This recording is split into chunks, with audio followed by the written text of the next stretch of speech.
మేము ముఖ్యంగా మైత్రి movie distributors నైజాంలో ఇప్పటికి 30 months పూర్తయింది. మొదటి సినిమా దైవంగా అందరు కొలిసే రాముల వారి సినిమా వచ్చింది, ఆదిపురుషు.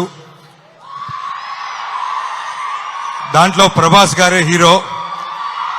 నెక్స్ట్ మా దగ్గరికి రాముల వారిని ఎత్తుక్కుంటూ హనుమంతుడు వచ్చాడు, హనుమాన్ సినిమా. తప్పకుండా ఈసారి సినిమా మాకు మోహన్ బాబు గారు, విష్ణు గారు మాకు ఇచ్చిన దానికి సర్వదా కృతజ్ఞతలు సార్.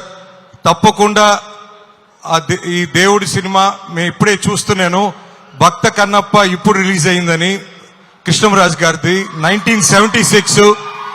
సో ఇంచుమించు 49 సంవత్సరాల తర్వాత మళ్ళా మన ముందుకి కన్నప్ప రూపంలో ఆ శివుడి యొక్క లీలలు చూపించడానికి మన 24 frames నుంచి వస్తున్న సినిమా కన్నప్ప. తప్పకుండా మీ అందరికి తెలుసు, చాలా కష్టపడి చాలా దూరం వెళ్ళి తీయడం జరిగింది. మీ ఆల్రెడీ రిలీజ్ అయిన ఆడియో చాలా మంచి రెస్పాన్స్ ఉంది. ముఖ్యంగా ట్రైలర్ వచ్చిన తర్వాత ప్రతి ఒక్కరూ ఈ సినిమా చూసిన విధానమే మారిపోయింది. సార్ తప్పకుండా ఇది పెద్ద విజయం చేకూరుస్తారని ఈ 2 రాష్ట్రాల ప్రజలు, తప్పకుండా శివభక్తులు మన అందరూ కూడా ఈ సినిమాని ఆదరించి, ఇది ముఖ్యంగా థియేటర్స్ లోనే చూడాల్సిన సినిమా. నేను ఒక 2-3 సీన్లు చూపించారు, చాలా చాలా బాగుంది.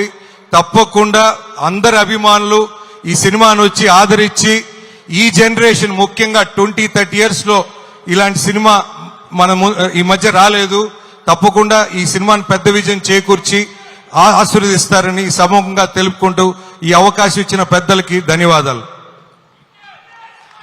Thank you so much Shashi గారు. మైత్రి మూవీ మేకర్స్ తీసుకున్నారు అంటేనే ఆ సినిమాలో బోలెడంత విలువలు ఉన్నట్టు. Thank you so much Mythri movie makers.